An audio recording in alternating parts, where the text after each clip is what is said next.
Hi, I'm Tree and this is Stitchless TV, and today we're at Sudbury Antiques Market at Kempton Park Racetrack. Okay, it's fantastic here because you can get brilliant vintage clothing for peanuts, and you can get haberdashery and you can get vintage fabric. Come on, let's go and have a look.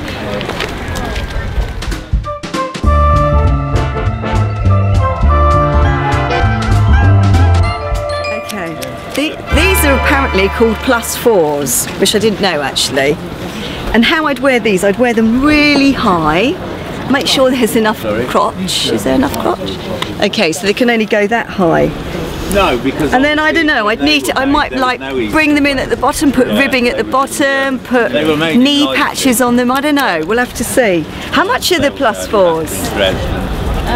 But the Leipzig factory survived. Do those for 30. I might. Yeah. Do you mind if I just slip them on top of my trousers? I'm not taking my trousers off. I'll put them up higher. I can't. My bum's. It's up my bum. Oh, is it crack?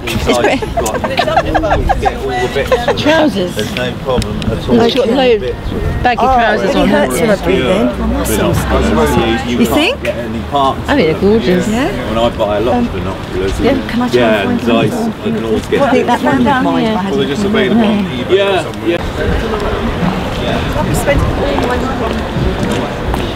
got some money. Okay, what do you think? I have got a pair of trousers underneath at the moment. I do think they look cool. I'm feeling slightly self-conscious about my bottom, and I think I put some ribbing at the ends and some suede knee patches or something. I don't know. I'll style them up a little bit, but yeah, I think I'll probably get them. Look at this lovely lace. That's just fantastic to find navy blue lace like that. And this is that straw stuff that they use for hats.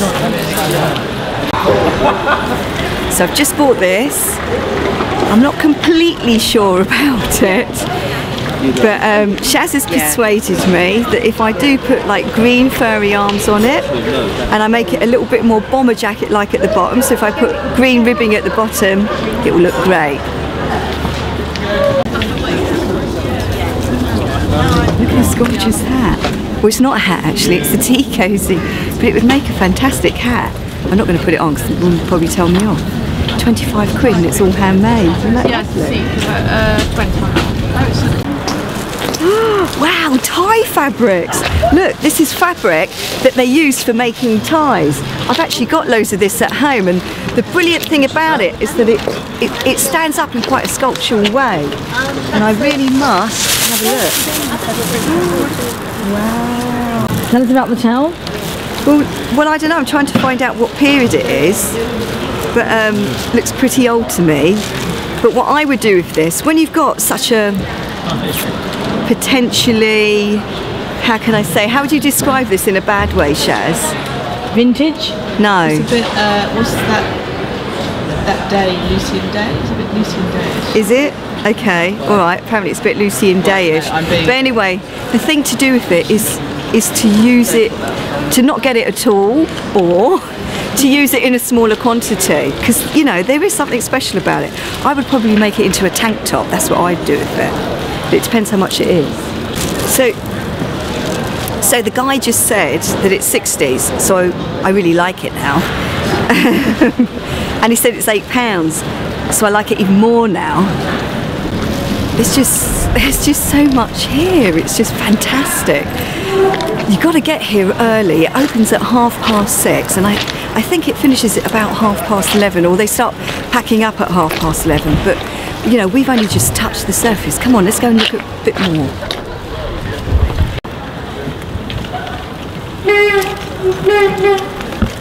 Yeah, give us a little. Okay. All right, let's have a look. Oh, it's a nice fit. Anyway.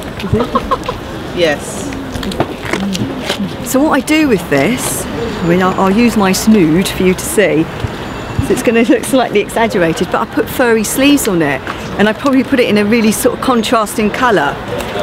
So it's kind of like a big clash. But that's great, isn't it? And I might actually put a contrasting piece of leather here at the back as well, and sort of belt it in a little bit. Yeah.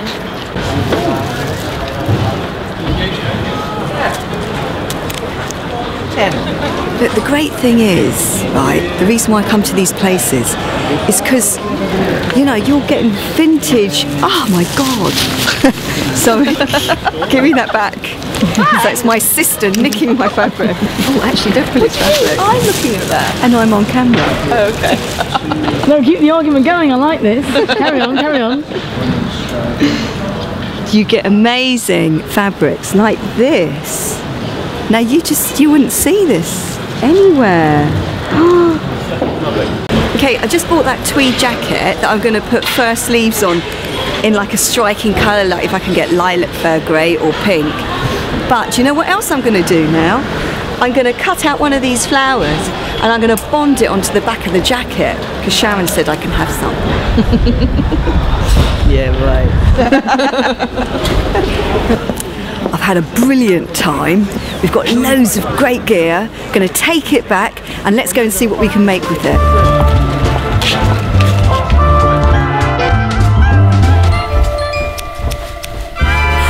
God, that's A316. Nightmare. It's just completely full of traffic. Right, so we're back from Sudbury Antique Market, which I keep going to call Kempton Market because it is actually a Kempton racetrack. I don't know why they don't just call it Kempton. Right, do you want to see? Do you want to have a look at what I've got?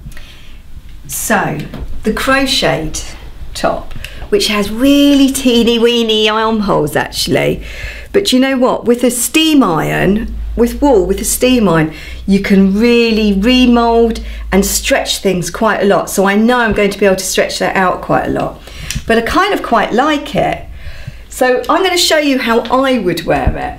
That just looks fantastic. So these +4s, I had no idea that they were called +4s. Isn't that really bad?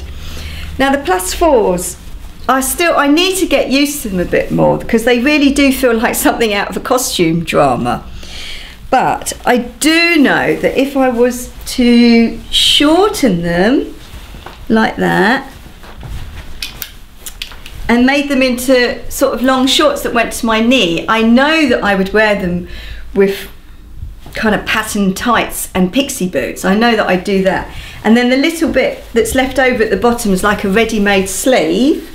So I could have a lovely ready-made puff sleeve with a cuff on the end of it. But before I do anything else, I think I'm going to wear them around the house a bit more just to get used to them, because I think it's just because I'm not used to wearing them and it would be a shame to chop them up. So this is that lovely tweed jacket. Do you remember that Harry's tweed jacket that I got? Now, the reason why I went for it is because it's very unusual. I mean, even though it's still big, I like it looking big, that sort of oversized look. I think it can look quite cool. But it's too literal at the moment. The way that it is, it's just a regular Harry's tweed jacket, which is great. But what I would do to it is this. So, I get that gorgeous fabric that Shaz let me have. And I'd apply Bondaweb to the back. I'd peel off the Bondaweb to the back, and then I'd cut it out, with the paper on. And then I peel the paper off, I position it where I want it to go on the back of the jacket, and then you really press it with a hot iron, really press it into place. But remember, it's going to be all cut out. And then when that's all pressed into the place, I've got a secret ingredient around here. Elbow patches. I'd find some really cool, this is fake suede with lovely holes in it, and I got this from the Designers Guild, because the Designers Guild, they often have remnant sales when they have their sales on, and their fabrics are peanuts in the remnant sales. So I put those on the back there like that, and I bond those on as well with Bondaweb, and possibly, look, done a nice little belt as well. I'd shove that down there, but remember, this is all going to be cut out.